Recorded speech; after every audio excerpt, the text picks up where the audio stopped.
बिस्मिल्लाहिर्रहमानिर्रहीम। अस्सलाम वालेकुम। कैसे हैं आप? उम्मीद है कि बिल्कुल ठीक होंगे। प्यारे प्यारे बहन भाइयों, मेरी कोशिश होती है कि मैं आपके लिए जो भी रेसिपीज़ लेकर आऊँ वो ऐसी रेसिपीज़ हो जो कि लजीज भी हो और कम ख़र्चे में लजीज और मुफीद रेसिपीज़ हो और आपको बनाने में मुश्किल पेश ना आए। तो आज जो मैं आपके लिए रेसिपीज़ लेकर आई हूँ वो है बचे हुए चावलों के कबाब। अब इसके लिए हमारे पास है चावल 1 कप।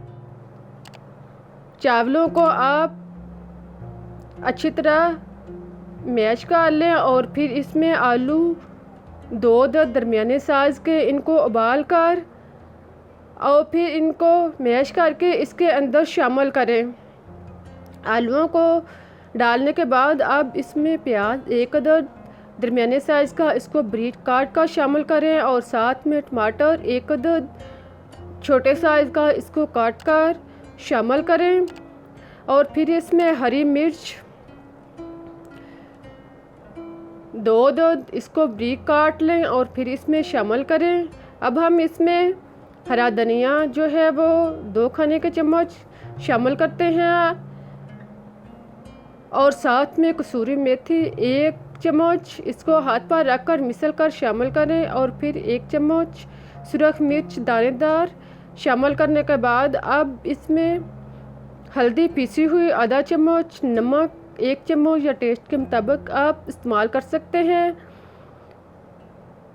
इसके बाद हम इसमें ज़ीरा पाउडर 1 चम्मच, काली मिर्च आधा चम्मच पीसी हुई शामिल करें और साथ में गरम मसाला 1 चम्मच पिसा हुआ शामिल करें।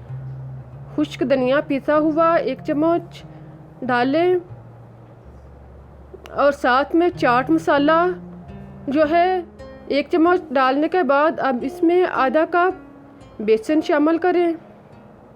बेसन को डालने के बाद अब हम इसमें कॉर्नफ्लोर 2 चम्मच जो है वो शामिल करते हैं। इन सब चीज़ों को डालने के बाद अब इसको हाथ की मदद से खूब अच्छी तरह मैश कर लें। सारे मसाला जात को हाथ की मदद से खूब अच्छी तरह मिक्स करें ताकि ये सारे मसाला जात जो हैं वो आपस में अच्छी तरह यकजां हो जाएं।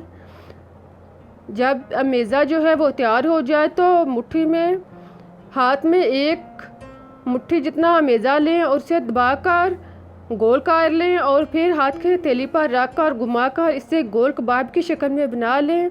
इसी तरह सारे कबाब जो हैं वो तैयार करके रख लें और फिर जो है फ्राई पैन में ऑयल गरम करें। जब खूब अच्छी तरह गरम हो जाए तो इनको तलना शुरू करें। एक एक करके कबाब इसके अंदर डाल लें और फिर इनको दरमियानी आंच पर फ्राई करते जाएं। कबाबों को चम्मच के साथ अपनी जगह से हरकत दें ताकि ये जो हैं वो अच्छी तरह फ्राई हो जाएं। जब एक साइड से ब्राउन हो जाएं तो फिर इनकी साइड जो है चेंज कर लें। साइड चेंज करने के बाद इनको चम्मच के साथ खूब अच्छी तरह दबाएं। इससे कबाब जो हैं वो अंदर तक डीपली फ्राई हो जाएंगे। देखें हमारे कबाब जो हैं वो कितने ब्राउन हो चुके हैं दोनों साइड से। जब कबाब जो हैं वो फ्राई हो जाएं तो इनको निकाल लें। अब हमारी रेसिपी तैयार हो चुकी है। देखें कबाब कितने टेस्टी और मज़े के लग रहे हैं। आई होप कि आपको भी मेरी रेसिपी पसंद आई होगी। आप ज़रूर ट्राई करेंगे। अगर आपको पसंद आई है तो आप लाइक और शेयर ज़रूर करें और जाते जाते चैनल को सब्सक्राइब ज़रूर कर जाएँ और मुझे इजाज़त दें। मैं फिर मिलूँगी एक नई रेसिपीज़ के साथ। तब तक के लिए अल्लाह हाफिज़।